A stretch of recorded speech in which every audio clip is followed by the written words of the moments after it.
Hello बच्चों, let's see this question. The question says the value of phase at maximum displacement from the mean position of a particle in SHM. Question में पूछा गया है कि simple harmonic motion में अगर particle mean position से maximum displacement पे है तो उसका फेज डिफरेंस क्या होगा. Key concept of the question is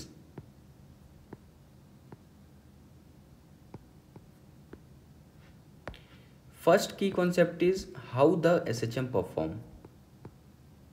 अगर आप किसी सिंपल हार्मोनिक मोशन में ये डिटरमाइन कर रहे हो कि वो एसएचएम किस प्रकार से परफॉर्म हो रहा है तो भी आप इस क्वेश्चन को कर सकते हो.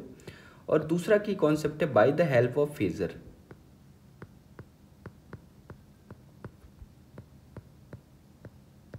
फेजर में एक्चुअल में करना क्या होता है, अगर आप देखो तो एक सर्कल ड्रॉ करना होता है और ये सर्कल एक्स वाई एक्सिस पर होता है.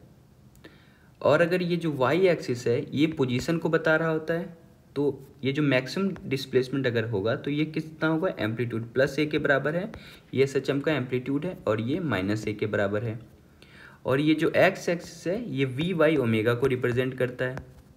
और मीन पोजीशन पे जो पार्टिकल है वो यहाँ पे होता है, यानी मीन पोजीशन पे एक्स इक्वल टू 0 पे और वाई इक्वल टू 0 पे, क्योंकि वाई एक्सिस जो है वो पोजीशन को रिप्रेजेंट कर रहा है. तो ये पार्टिकल यहाँ पे है. ये ट्रैवल कैसे करता है, ये पार्टिकल का मूवमेंट इस प्रकार से होता है. अगर ये पार्टिकल यहाँ से यहाँ पहुँच गया तो इसका फेज डिफरेंस कितना हो गया, π/2.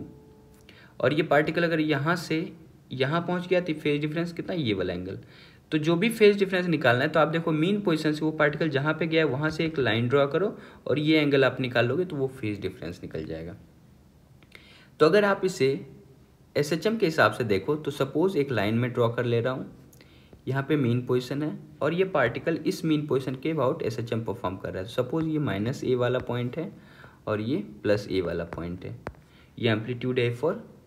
तो पार्टिकल का एसएचएम किस प्रकार से हो रहा होगा, ये मीन पोजीशन से एम्पलीट्यूड पे जा रहा होगा, वापस से एम्पलीट्यूड से मीन पोजीशन पे आ रहा होगा, फिर मीन पोजीशन होते हुए एम्पलीट्यूड पे जा रहा होगा, वापस से मीन पोजीशन पे आ जा रहा होगा. तो इसका एक साइकिल कंप्लीट हो जा रहा होगा. तो आप इस हिसाब से कह सकते हो क्वेश्चन में दिया गया है maximum displacement from mean position.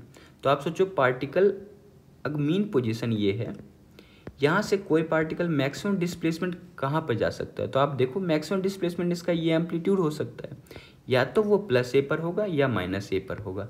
यही तो पॉइंट हो सकता है, या तो यहाँ पे होगा, ये फर्स्ट पोजीशन है, और ये या तो यहाँ पे सेकंड पोजीशन है. दोनों में से कोई भी आप लोगे तो पार्टिकल मीन पोजीशन से मैक्सिमम डिस्प्लेसमेंट पे होगा. अगर आप इसको फेजर के हिसाब से सोचो तो फेजर में जो पार्टिकल है वो एम्पलीट्यूड पे अगर आप रखते हो तो इसका मतलब फेजर के अनुसार से पार्टिकल यहाँ पे है. तो आप ये लाइन अगर ड्रॉ करते हो तो आप देखो ये एक्स एक्सिस से ये लाइन कितना एंगल फॉर्म कर रहा है, तो π/2. तो एक तो कंडीशन ये है कि फेज π/2 हो सकता है. दूसरा कंडीशन भी देखते हैं.